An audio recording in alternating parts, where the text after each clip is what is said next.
Sebenarnya untuk masuk, saya cuman minta untuk naik, untuk mengklarifikasi di dalam live dia gitu. Cuman saat saya typing, mereka bisukan akun saya, makanya saya tidak bisa komen lagi. Terus saya minta lagi typing lewat akun yang sebelah, tapi dia nggak mau lagi, dia tidak mau. Akhirnya saya dibisukan lagi akunnya.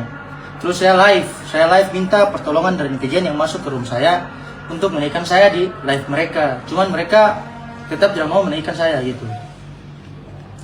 Nah itu artinya bahwa beliau coba masuk di akunnya untuk mengklarifikasi tapi tidak dinaikkan, sehingga memang dia tidak pernah berkomentar ataupun menjelekkan seseorang di sana karena masuk saja sudah dibisukan.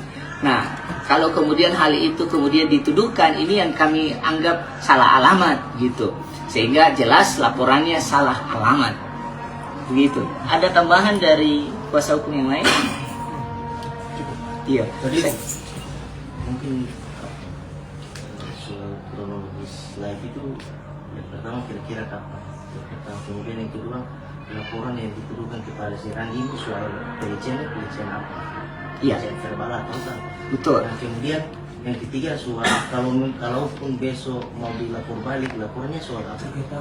Soal pencemaran nama baik kah? Ataukah soal apa? Siap. Jadi menyangkut dengan kapan itu mereka live itu beberapa hari kemarin nih, tanggalnya tanggal berapa ya? Itu kurang tahu tanggal berapa tepatnya tuh, hari Minggu malam Senin. Hari Minggu malam Senin ya. Iya. Sehingga Pekan kemarin berarti. iya. Jadi dalam live itu dia coba masuk tapi tidak dinaikkan, sehingga itu tidak bisa Yang jelas menyangkut dengan kalaupun dibilang bahwa pelecehan, saya kira mereka juga bingung mau jelaskan pelecehan apa. Karena beliau juga tidak pernah berkomentar, hanya disampaikan pelecehan, ini yang prematur. Mau mereka mengatakan bahwa ada pelecehan. Kalau dibilang pelecehan verbal atau pelecehan seksual, karena bertemu saja tidak, ini apa yang kemudian dinamakan dengan pelecehan seperti apa juga sangat tidak jelas. Nah, kalaupun dibilang bahwa kita mengambil langkah hukum apa kepada yang bersangkutan, sudah sangat jelas bahwa di dalam video-video mereka itu sudah menyampaikan dan merendahkan yang bersangkutan. Oleh sebab itu, kami jelas akan mengambil langkah hukum untuk kemudian melaporkan yang bersangkutan sebagaimana dimaksud dalam pasal 45 ayat 4 dan 6 junto pasal 27A Undang-Undang Nomor 1 Tahun 2024 tentang perubahan kedua atas Undang-Undang Nomor 11 Tahun 2008 tentang informasi dan transaksi elektronik. Seperti itu. Jadi itu yang akan kita ambil langkah hukum ke mereka. Saya kira kalau terkait dengan laporan mereka silakan jalan. Kalaupun tidak terbukti juga kita akan ambil langkah hukum ke mereka. Jadi dua hal yang berbeda. Satu yang kita laporkan besok terkait dengan tindakan mereka pada saat live itu yang memojokkan klien kami.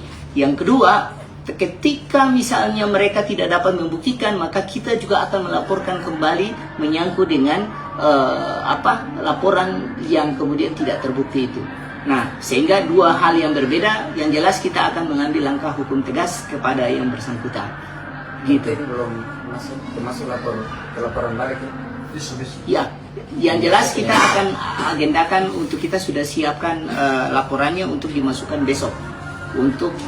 Karena kami lihat, ternyata dalam belakangan ini berita-berita yang naik itu ternyata sudah memojokkan klien kami, dan itu sebenarnya tidak jelas dia kronologis yang sebenarnya, sehingga perlu untuk kita mengambil langkah untuk mengklarifikasi terlebih dahulu dan kemudian mengambil langkah tegas untuk melaporkan yang bersangkutan di Cybercrime Polda Maluku Utara. Yang terlapor Rani saya yang kemarin. Yang jelas yang disampaikan lewat media kemarin hanya dilaporkan Randi. Kalaupun dilaporkan dengan kakaknya, saya kira terlalu prematur, karena yang tadi saya jelaskan bahwa dua orang percakapan itu bukan bagian dari pencemaran nama baik. Makanya saya bilang perlu untuk membaca kembali undang-undang agar tidak gagal paham. Gitu. Berarti besok nih pencemaran nama baik ya, laporannya? Iya, dia fitnah dan pencemaran nama baik. IT berarti. Oke, terima kasih banyak. Gitu,